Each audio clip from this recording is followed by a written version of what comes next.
পুজোর আগেই শিলচর পুরসভার নির্বাচন হয়ে যেতে পারে এরকম একটা ইঙ্গিত দিয়েছেন মন্ত্রী কৌশিক রায়।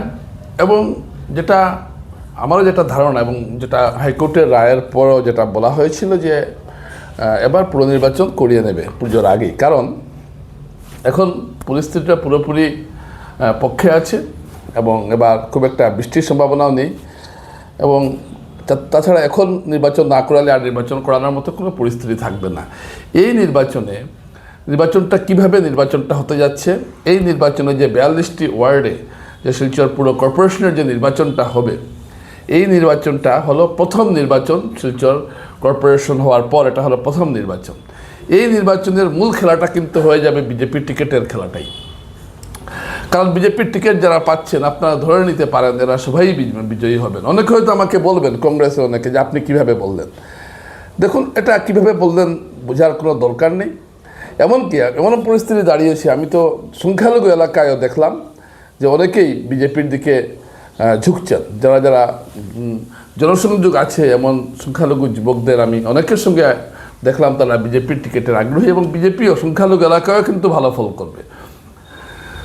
অন্যদিকে কংগ্রেস এখানে যে 8জন পর্যবেক্ষক কমিটি রেখেছে, নির্বাচন কমিটি, এবার কংগ্রেস এদেরও খুব একটা জনসংযোগ রয়েছে এমন নয়। কংগ্রেসও পুরো নির্বাচন নিয়ে যে খুব একটা যে সাংঘাতিক প্রস্তুতি নিচ্ছে এমনও কিন্তু আমরা দেখছি না। আমার এসব কথা শোনার পর অনেকে হয়তো আমাকে গালিগালাজ করা শুরু করবেন, যে গুদি মিডিয়ার দালাল বলবেন, বলবেন যে আমি শুধু বিজেপিরটাই দেখতে পাচ্ছি। কিন্তু মিলিয়ে নেবেন ফলাফলটা। নির্বাচনটা হয়ে যাবে বিজেপির টিকিটের যে লড়াইটা, এটাই হলো আসল নির্বাচন শিলচর পুরসভার এবং পুর কর্পোরেশনের। আপনারা আমার কথা মানুন বা না মানুন, এটাই কিন্তু ঘটনা। এবার একটা একপেশে পুরো নির্বাচন হতে যাচ্ছে আমি বলবো। কারণ ইস্যু টিস্যু বিরোধীরা তুলবেন, কিন্তু তুলে লাভ হবে না মানুষ। আমি বিধানসভা নির্বাচনেও দেখেছি যারা বেশি অসুবিধার মধ্যে আছেন, যেসব ওয়ার্ডরা, সেখানে বিজেপি বিপুল ভোটে জয়লাভ করবে। এটা আমি লিখে দিলাম, আপনারা মিলিয়ে নেবেন। বিশেষ করে সৎপল্লী, বিলপার এইসব এলাকায় বিপুল ভোটে, বা লিঙ্ক রোড এইসব এলাকায় বিজেপি বিপুল ভোটে জয়লাভ করবে। তো তাহলে কি নির্বাচনে কোনো চমক নেই? চমক নির্বাচনে অবশ্যই আছে। সেটা হলো বিজেপির টিকিটের যে নির্বাচনটা হবে। এই বিজেপির টিকিটের নির্বাচনে কিন্তু জনগণ ভোট দেবেন না। এটা ঠিক করবে বিজেপি হাইকমান্ড যে তারা কাকে টিকিট দেবে, এবং তারা যাকে টিকিট দেবেন তিনিই বিজয়ী হয়ে আসবেন, এটা নিশ্চিতভাবে বলে দেওয়া যায়।